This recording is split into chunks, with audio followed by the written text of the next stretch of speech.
Hello everyone, हम देखेंगे phylum Porifera. As the name indicate, pori जो है हमारे ग्रीक वर्ड पोरस से मिलकर बना है, जिसका मतलब होता है पोर यानी छिद्र, और फेरा का मतलब होता है टू वियर मतलब धारण करना। ऐसे ऑर्गेनिज्म जो हमारे छिद्र युक्त होते हैं उन्हें हम फाइलम पॉरीफेरा में रखते हैं।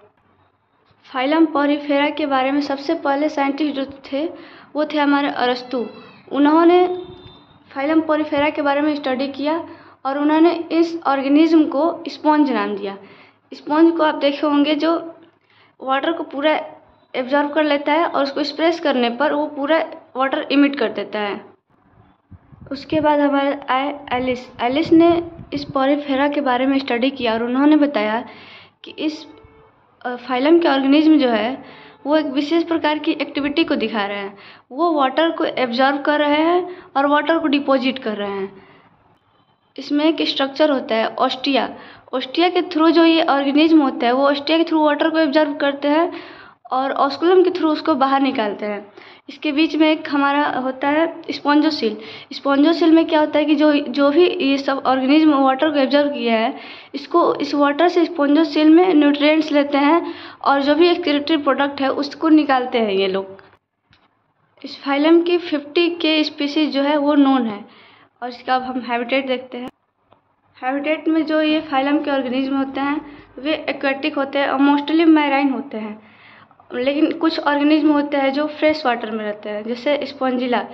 इन लोगों को वो वार्म वाटर जो होता है वो पसंद होता है रहना उसमें, बट ये लोग मोस्टली कॉमनली ये लोग रहते हैं कोल्ड वाटर। फाइलम पॉरीफेरा के जितने भी ऑर्गेनिज्म होते हैं उनकी जो शेप होती है वो इंडिफिनिट शेप होती है। ये सिलेंड्रिकल भी हो सकते हैं, राउंडेड भी हो सकते हैं, स्फेरिकल भी हो सकते हैं, फ्लैटेड भी हो सकते हैं, लॉन्गिट्यूडिनल भी हो सकते हैं। और इनकी जो साइज होती है वो 200 सेंटीमीटर तक की होती है। अप्रॉक्सीमेटली 1 to 200 सेंटीमीटर इनकी साइज होती है। सिमेट्री, ये वेरियस सिमेट्री शो करते हैं। डिफरेंट टाइप के इसमें सिमेट्री पाए जाते हैं, सिमेट्री भी होते हैं कुछ, लेकिन इसमें जो साइकन होता है हमारा साइकन जो होते हैं वो हमारे रेडियल सिमेट्री शो करते हैं। अब आता है हमारा जर्म लेयर में इनके ये मल्टीसेलुलर होते हैं, यानी कई सेल से मिलकर बने होते हैं। ये डिप्लोप्लास्टिक होते हैं। डिप्लोप्लास्टिक मतलब ये 2 जर्म लेयर सेल से बने होते हैं। जैसे एक होता है हमारा एक्टोडर्म से होता है और एक हमारा एंडोडर्म से होता है। तो हमारे ये डिप्लोप्लास्टिक होते हैं, एक्टोडर्म और एंडोडर्म से मिलकर बने होते हैं। अब आता है हमारा बॉडी फॉर्म। इनकी बॉडी फॉर्म कैसे होती है, तो ये पोर युक्त होते हैं, यानी जैसे कि मैं पहले बताया इनकी बॉडी जो होती है वो छिद्र युक्त होती है। तो इनमें एक ओस्टिया होता है, एक ऑस्कुलम होता है। ओस्टिया के थ्रू ये वाटर को एब्जॉर्ब करते हैं, अंदर लेते हैं, इनटेक करते हैं, और ऑस्कुलम के थ्रू ये बाहर निकालते हैं वाटर को। और बीच में जो कैविटी होती है वो स्पॉन्जोसील होता है। स्पॉन्जोसील में हमारा ये होता है कि जो ये ओस्टिया के थ्रू वाटर को लिए होते हैं, ये स्पॉन्जोसील में हमारे डाइजेशन का काम होता है, यानी ये न्यूट्रिएंट्स लेते हैं वाटर से। स्पॉन्जोसील में न्यूट्रिएंट्स लेते हैं और जितने भी एक्सक्रीटरी प्रोडक्ट होते हैं उसको ये इमिट करते हैं। अब आता है हमारा कैनाल सिस्टम में एक बहुत मोस्ट पॉइंट है इस फाइलम पॉरीफेरा का। कैनाल सिस्टम क्या होता है, कैनाल सिस्टम के थ्रू ही ये जो ऑर्गेनिज्म होते हैं ये अपना जैसे मैं बताया था कि ये बहुत प्रिमिटिव होते हैं। प्रिमिटिव ऑर्गेनिज्म इसलिए मैंने बोला था क्योंकि इसमें सभी चीज़ के लिए सभी ऑर्गन नहीं होते। जैसे इनके पास रिस्पायरेशन के लिए इनका रिस्पायरेटरी सिस्टम नहीं होगा, रिप्रोडक्शन के लिए इनका रिप्रोडक्टिव सिस्टम नहीं होगा, डाइजेशन के लिए डाइजेस्टिव सिस्टम नहीं, मतलब इनका एक इसमें होता है कैनाल सिस्टम। इस कैनाल सिस्टम के थ्रू ही अपनी सारी एक्टिविटी को करते हैं। कैनाल सिस्टम में एक अलग टॉपिक होता है, इसमें 3 टाइप के कैनाल सिस्टम होते हैं। एस्कॉन टाइप का होता है, साइकॉन टाइप का होता है और ल्यूकॉन टाइप का होता है। इसको एक अलग वीडियो में थोड़ा छोटा है, उसको पढ़ लिया जाएगा। अब आता है हमारा डाइजेशन। तो जैसा कि मैंने बताया कि इनके पास डाइजेशन के लिए कोई अलग से एक सिस्टम नहीं होगा, तो इसमें lack of true digestive system, इनमें वास्तविक जो होता है वो डाइजेस्टिव सिस्टम नहीं होता है। ये कैनाल सिस्टम के थ्रू ही जितना भी अपना प्रोसेस होता है वो सारे प्रोसेस को करते हैं।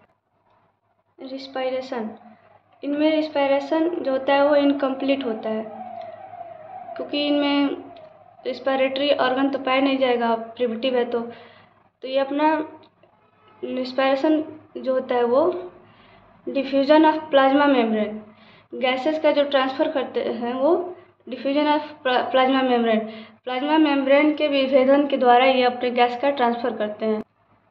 एक्सक्रीशन भी ये अपना जो होता है वो प्लाज्मा मेम्ब्रेन के डिफ्यूजन के द्वारा ही करते हैं। इनका जो एक्सक्रीटरी प्रोडक्ट होता है वो अमोनिया होता है। अब इनमें हम देख लेते हैं रिप्रोडक्शन। ये दोनों टाइप के रिप्रोडक्शन शो करते हैं, सेक्सुअली और एसेक्सुअली, दोनों ये अपना रिप्रोडक्शन शो करते हैं। हर्माफ्रोडाइट का मतलब होता है कि ऐसे ऑर्गेनिज्म जिनकी बॉडी पे male sex organ and female sex organ दोनों प्रेजेंट होता है, वैसे ऑर्गेनिज्म को हम हर्माफ्रोडाइट बोलते हैं। यह हमारे एनेलिडा फाइलम को भी आपको देखने को मिलेगा। जो पॉलीफेरा के जो हमारे ऑर्गेनिज्म हैं, इनमें रीजनरेशन की भी कैपेसिटी बहुत ज़्यादा पाई जाती है। इनकी यदि एक बॉडी का पार्ट कट हो जाता है तो ये अपने फिर से एक न्यू बॉडी का फॉर्मेशन कर लेंगे रीजनरेशन के थ्रू। इनमें हमारा इंटरनल फर्टिलाइजेशन होता है, आंतरिक निषेचन होता है। डेवलपमेंट, इनमें डेवलपमेंट जो होता है वो इनडायरेक्ट डेवलपमेंट होता है। इनडायरेक्ट डेवलपमेंट का मतलब ये होता है कि जैसे ह्यूमन है तो ह्यूमन बॉडी जो है वो जैसे बर्थ हुआ तो वो एक पूरा उसके पास जो स्ट्रक्चर है, ऐसा तो नहीं है कि पहले लार्वा स्टेज में था फिर जाकर एडल्ट बना, ऐसा नहीं है। लेकिन जब ऑर्गेनिज्म में और लार्वा स्टेज आता है, लार्वा स्टेज के बाद फिर एडल्ट स्टेज बनता है, तो ऐसे ऑर्गेनिज्म जो होता है वो इनडायरेक्ट डेवलपमेंट होता है। बट जिसमें ऐसा नहीं होता उसमें डायरेक्ट डेवलपमेंट होता है। इनमें होलोब्लास्टिक क्लीवेज पाया जाता है और इनकी लाइफ साइकिल में पूरे एक एम्फीब्लास्टिक क्लीवेज होता है, एक एम्फीब्लास्टिक लार्वा पाया जाता है। तो ये था हमारा फाइलम पॉलीफेरा। इसमें जो ऑर्गेनिज्म होते हैं वो अस्टिया के थ्रू वाटर को एब्जॉर्ब करते हैं एंड ऑस्कुलम के थ्रू उसको वाटर को बाहर निकालते हैं। कैनाल सिस्टम इसी का एक हमारा टॉपिक होता है, उसको हम अगले वीडियो में देखेंगे।